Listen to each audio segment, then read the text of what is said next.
I was always just using YouTube as I thought would be like a good starting point, you know, a good stepping stone to get my face out there for traditional stuff. For the first time, traditional Hollywood is beginning to recognize the power of the YouTuber and the, you know, the social media influencer. Now it's like, say your name, say what part you're auditioning for, and say your followers.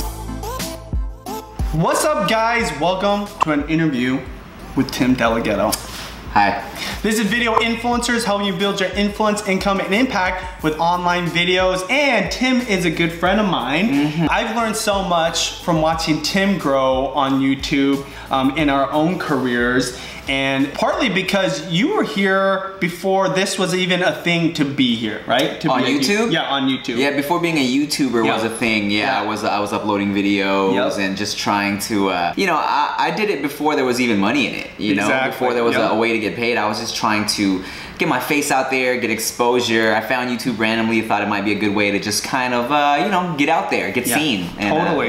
Yeah, obviously you're very successful. One of the most successful YouTubers I know, and one of the stories I love hearing about you is, you know, you've got a lot of creators out there that want to start channels, right? They just want to start vlogging today. They want to become the next Casey Neistat in 6 months, right?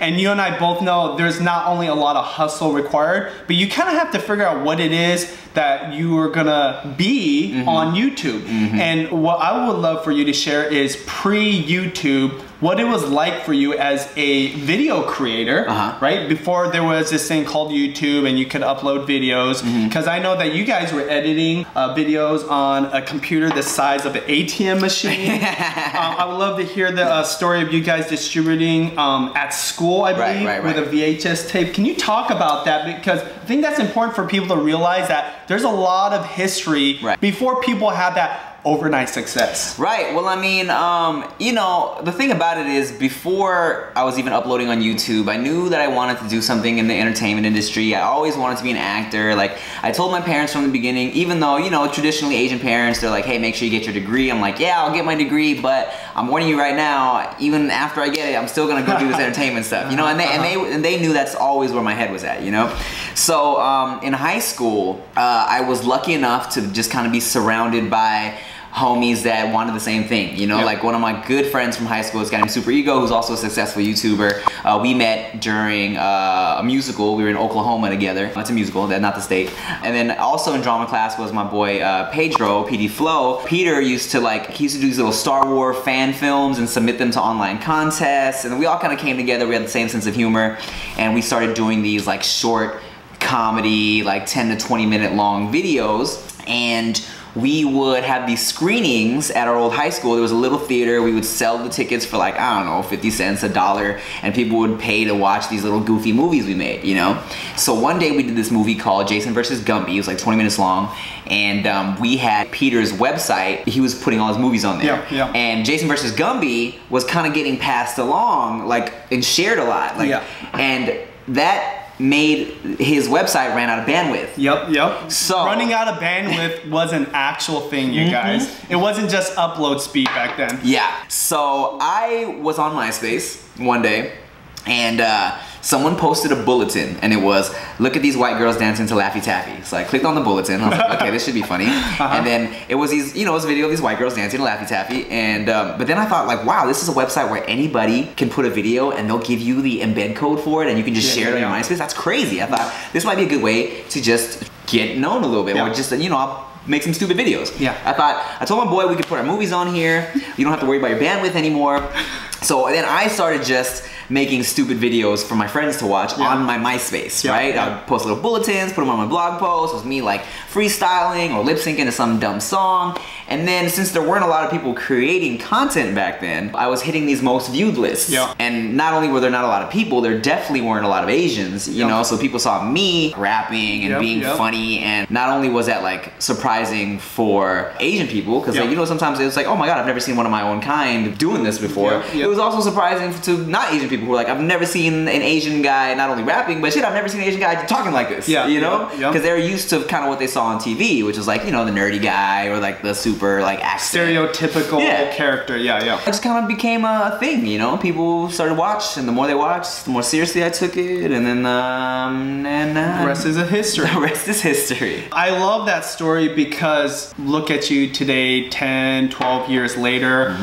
You literally travel all over the world, right? You probably traveled to more places than most people, including YouTubers, right? Right. You've been able to pay off your parents' house.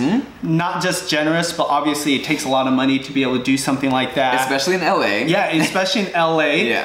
And you just live this life that's amazing that I know a lot of young people especially look up to, but it took a lot of work. It took a lot of work, you know. Like I said, man, I've been on YouTube for 10 years, and to be honest, I kind of feel like my career is just beginning, you know? I feel like after 10 years, I'm finally getting to a point where I feel like I'm at a starting point, you know? Because like I said, you know, it's interesting because my goal was always to be in traditional TV and movies and stuff like that. Nowadays, the kids that watch YouTube, their goals are to be YouTube celebrities, you know? They want to do YouTube for a living. And I was always just using YouTube as I thought would be like a good starting point, you know, a good stepping stone to get my face out there for traditional stuff. And finally now, I feel like for the first time, really traditional Hollywood is beginning to recognize the power of the YouTuber and the, you know, the social media influencer. So it's like we're getting hit up to, you know, be in movies and be in all these new shows. And now, you know, when I go on auditions, it's like say your name, say what part you're auditioning for, and say your followers. You know, where before it was like, one of the main reasons I really even need to get on YouTube is because I couldn't even like get auditions. You know, I was like, if anything, I got extra work. You know, I was an extra in Fast and Furious Tokyo Drift. Just pictured, and I was in the background. I didn't know that. That's awesome. You can like freeze and see movies and TV. So now I feel like after 10 years of building a following, now it's come in handy for me where people are finally looking my way for TV parts and movie parts, you know? But yeah, man, it's been working. Man, I love that you mentioned Tokyo Drift because I didn't know that. And I actually like that movie, you know, it's like a lot of cheesy parts. And then obviously you're on TV, but what I love about what you just explained is the importance of the digital influence, right? So, you know, 10 years ago, obviously, you know, for decades before that, being on TV, being in the movies was like the peak, right? That was like the top of the top. Now, there's a lot of respect for what influence you have on digital platforms, right? Like obviously YouTube, Facebook, Instagram, Snapchat, all those things. And you're being asked what that influence is at these castings, correct? Can you talk about, especially because you've been in the TV industry now, how important that has been for you in your career, having that digital influence, and what people should know about that want to also strive to be in movies and TV? Right. Well, here's the thing. You know, I've built up my influence over the years, my following, and just like a lot of people have, you know. And so I'm fortunate enough to be at a level where I'll get offered parts in, you know, like a little part in a movie or whatever because of the following, you know, or like an opportunity to do certain things because I have such a following. And they'll always be like, okay, in addition to this, can you give us this many Instagram posts to promote? Can you give us this many tweets to promote? Can you make a video, blah, blah, blah. And which is why, you know, I realized like a lot of people might be getting parts in movies that maybe can't act or didn't want to act, which is frustrating for me as somebody who's always respected that and wanted to be. I want to be an actor. I wanted to do like real shit, you know? So it's like, it was a little frustrating when I knew that maybe it wasn't all about my talent, but more about my numbers. And a lot of people that I feel like weren't as into that aspect of it were getting the same opportunities as me. But which is why like, after doing a certain amount of these projects, like I remember I was doing a thing for YouTube Red. And one of the traditional actor guys, this older white guy, and it's important to say that he's an older white guy because it's something about an old white guy giving you props that because I know he doesn't watch my videos, you know? So he came up to me and that's not his key demographic. That's definitely not my key demographic. For example, if I want to take my girlfriend somewhere and I don't feel like taking pictures or getting recognized, I go to the whitest mall I can find because I know... Go to the fanciest restaurant. Exactly. So he came up to me and he was like, hey, you know what?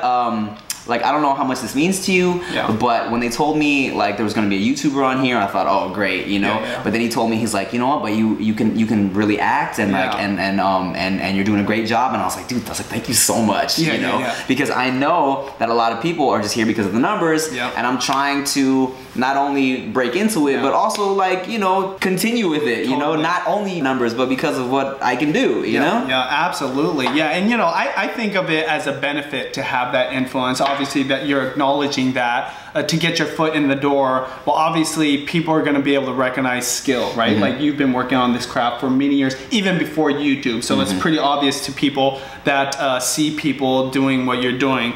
On that note, let's talk about new YouTubers or people that want to become an actor or whatever, right? They're just starting out. They're like seeing your career, they're seeing your business, and they see this grand life, and they're like, I want to do this. In fact, someone behind the camera, nice Chris, also looks up to you and what you do. What advice would you give to somebody that wants to do what you're doing, be on TV potentially in movies, or just be a YouTuber, but has no experience, no history, but they know they want to do it? Well, you know what? Like, I was just talking to Chris too, and I mean, definitely in terms of the new era that we're in, right? Consistency is key, because with the addition of like when Vine was popping and Instagram videos, I used to feel like if I uploaded too many YouTube videos, I was oversaturating myself. I was putting too much of my face out there. But now with like Vine and everything, what I learned is like these kids just love constant content, you know, which is difficult. I felt like putting a video up a week was too much back in the day. But now there's people uploading every day. Uploading like, when Vine was popping, they were uploading like 2-3 Vines a day just to stay cranking out content, you know? And competitive. It's super competitive. And I don't know necessarily if you need to do that much content, but definitely consistency is key, you know? Like in the online world, people, they have you in the palm of their hands, and they just kind of like, they want to always have new things to watch, you know? So consistency, confidence, you gotta believe in what you're doing, believe in your brand. I'm a strong believer in speaking things into existence and just kind of like believing in yourself and believing you can get it done. When I was a little kid, people would say, when people would ask me like, what do you want to do when you grow up? I'd be like, oh, I want to be famous. Like, I know what I want to do, you know what I'm saying?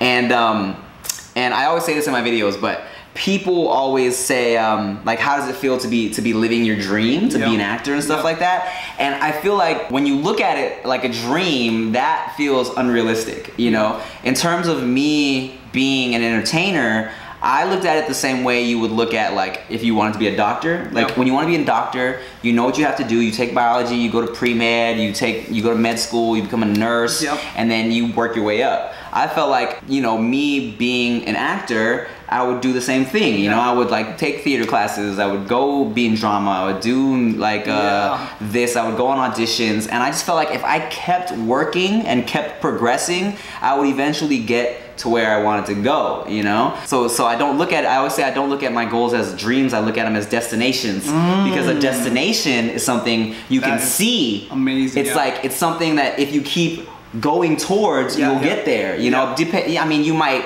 go, it might take a while, and you might have to go a different way than someone else did, but it's still there and you'll still get there, you know? And you're not just saying this because it's hypothetical. I mean, you've been working on this since early 2000s. Again, your story before YouTube is so important, right? Like you talk about consistency.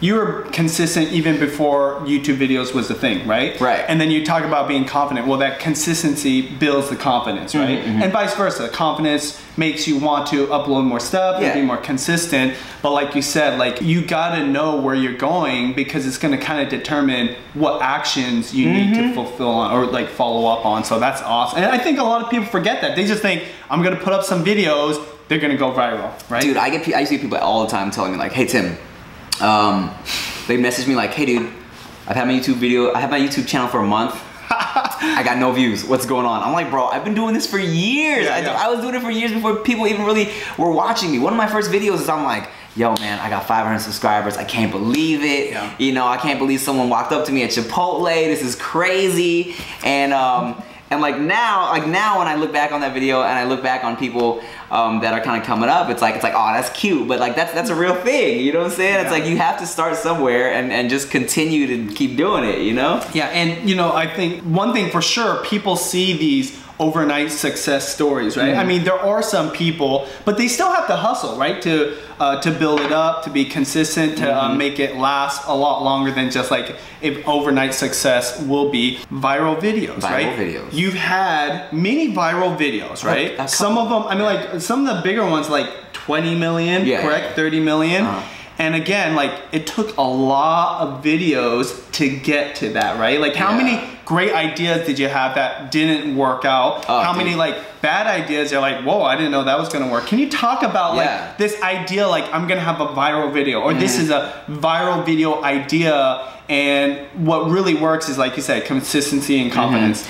That's the thing, you, especially in the age of people trying to be viral, you just never know. You can never call it, you know, like, there were so many videos that I put so much time in, and I thought, this video is gonna get 10 million views, and then it's like, you know what I'm saying? It'll peak at like 300,000 views, which is great. Still, I'm blessed for every view that I get. Like I'm grateful, but you just never know what's gonna be that video.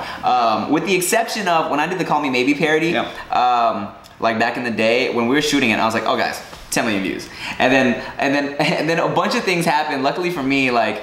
It hit like one of the most viewed spots. This is back when YouTube had the most viewed, like it was on your homepage. You see most viewed comedy, most viewed whatever, and it hit that spot. And then what happened was the homepage froze for like a month. Oh dang! Yeah. So because they used to just be gone after a couple days. The homepage froze for like 2 or 3 weeks or however long it was when that video was there, and that just helped like super kick up the views. But you know, and to your credit though, this is the thing. You still have to be prepared for that moment, right? Like you have to have enough experience where like you're consistently uploading, so that if that opportunity arises, you got content. I mean, part of the reason why I even hit that list is because I had been uploading for so long and had a subscriber base, you know what I'm saying, that helped me hit the list. So, yeah, man, it's just, you know, you just gotta work, you know?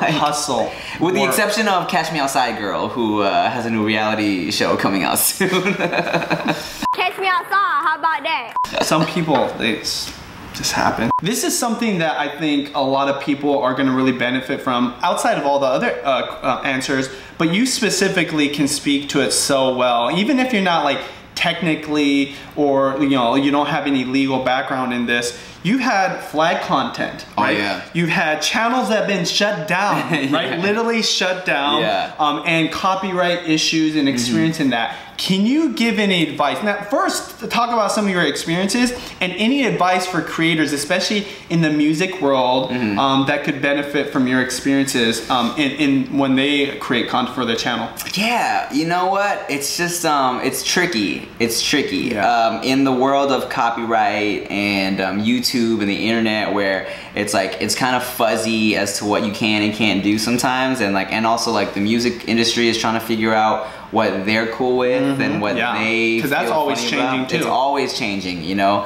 I remember in the beginning, when you had a video that was copyrighted, you know, someone could just like report it, and that was it, you know. But now, and you know, your video could be gone, you know. Nowadays, here's what was messed up is I got struck with a bunch of copyright from MTV for clips of Wildin' Out for a show that I'm on, and I still, Viacom hit me with a bunch of copyright strikes. I had to take down all the videos, and I'm like, I'm on that show, you know. Yeah, sometimes it's not even logical, right? In this case, you're on the show, they want you to promote the show, and you still get dings. And I think, again, that's great that you brought that up, because sometimes it's not about logic. There's so many variables going on that it's not even worth your time questioning. But again, like any advice you have for creators on like how to deal with it, because the one thing that you have been able to do is like deal with it, move past it, and still be successful.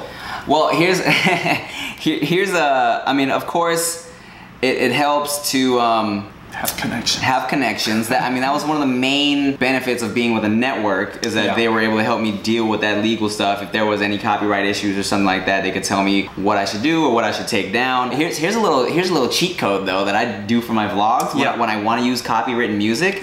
Because most of the times when a song gets recognized in the system, it'll get taken down, or it'll get hit with a copyright or whatever. So when I edit my vlogs, I use iMovie actually. I speed up the pitch. I change the pitch of the song by like just up one pitch, and then it doesn't get recognized in the system anymore. And now I have all these people who are like, yo, what version of that Drake song is that? What's that remix you have of that Drake song? And I'm like, bro, it's just a tiny pitch faster, and you can still use it, and it doesn't get recognized in the system. Small hack. Cheat code. Works. This is gonna sound so basic. Okay. But you know what? Almost any YouTuber or like striving content creator would love to know your answer, right? And it's something that I just recently got asked and go, that's actually a good question. I never ask people this. Okay. How did you get so popular on YouTube? And what were some of the key things that you did throughout your 10 years to not only get views, to gain subscribers? Okay. Well, here's the thing, like, my channel is a little different because a lot of these successful channels, like the most successful channels, will have a consistent type of content, right? And that helps. Some focus, right? Some focus where people know what to expect, and that's why they subscribe. Like someone told me a long time ago that's like, look man, it's like people look at your channel, you have to look at your channel kind of like a like some cereal in the cupboard.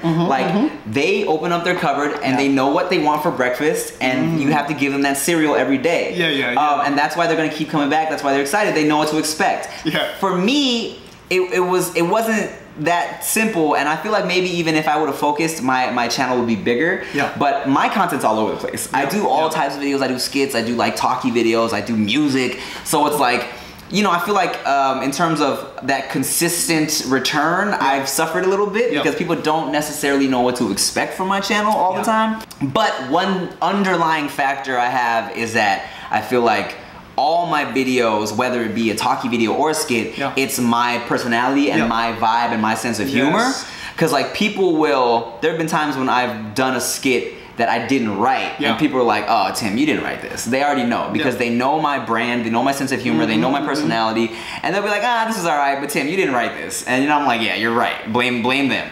You know what I'm saying? And the second thing that I feel like I kind of missed out on, which I could still do now, but and I should probably, is getting on a schedule, which is something I've never done. I did it for like a month, and I bit on a little too much than I could chew.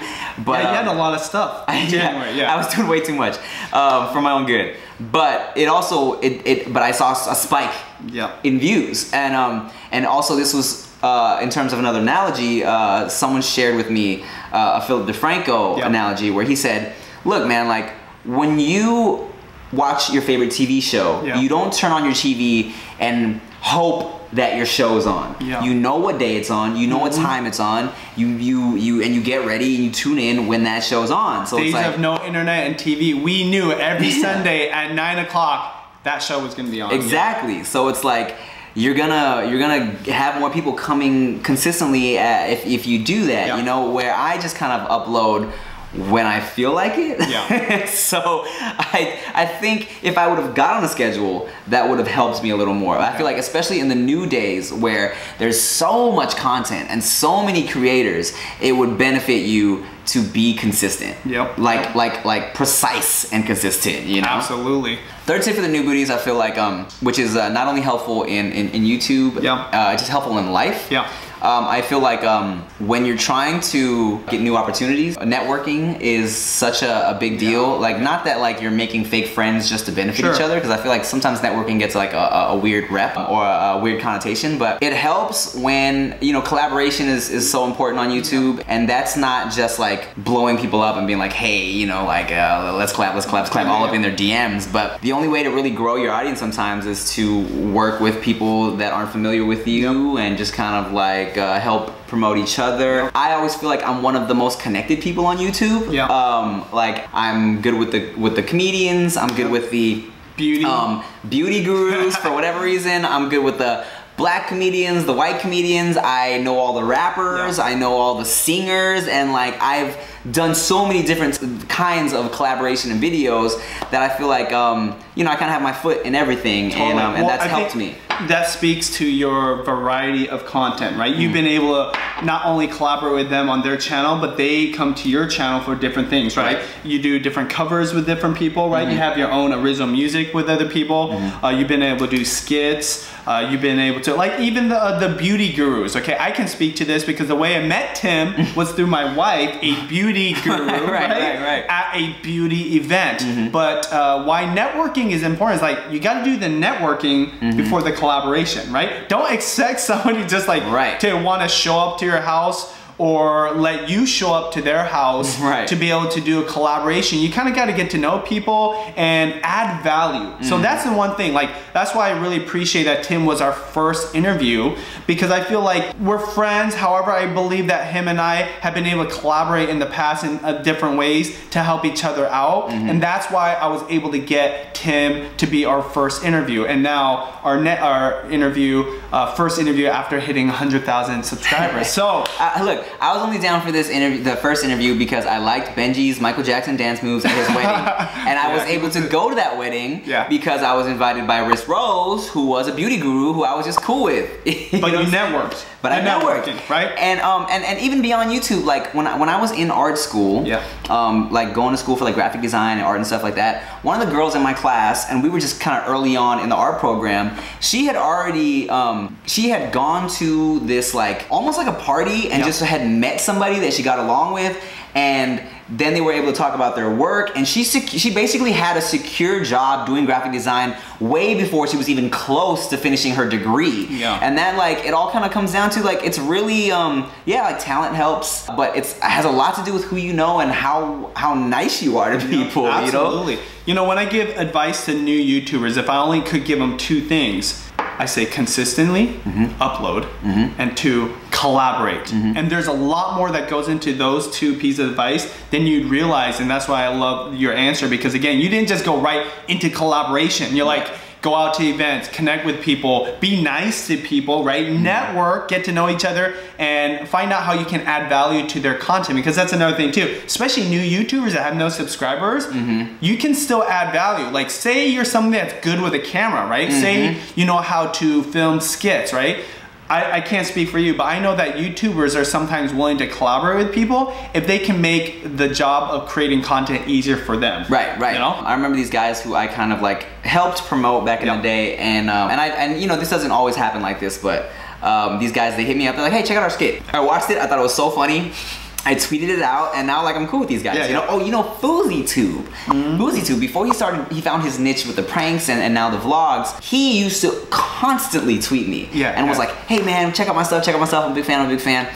And one day I watched one of his videos, and I was like, oh, it was alright. I told him, he was like, what'd you think? I was like, oh, that's cool, man. I chuckled. He was like, damn, okay, back to the drawing board. And then now, he passed me up, super blew up, you know? I think that's actually a great point. Some of the most successful YouTubers we know are people that used to hit us up before they were YouTubers, right? They were viewers of ours, specifically Judy's, right? That were hitting her up through Twitter, right? I don't want to name any names because I don't want to put anybody out there, but literally, we're asking Judy, hey, not even to collaborate, they were just like, how do you do what you do? You know, like, give me advice. So that's why I created this channel, because you gotta hustle, right? And don't be afraid to put yourself out there, right? But like FouseyTube or anybody, you've gotta always work on your craft, right? Don't let the no be like the end all be all, right? Like, just keep moving forward. But yeah, collaboration's super important, but there's a lot of work to it. For sure. Boom. All right, lightning round. This is where we just do some funny stuff. I didn't tell Tim about it, I never do.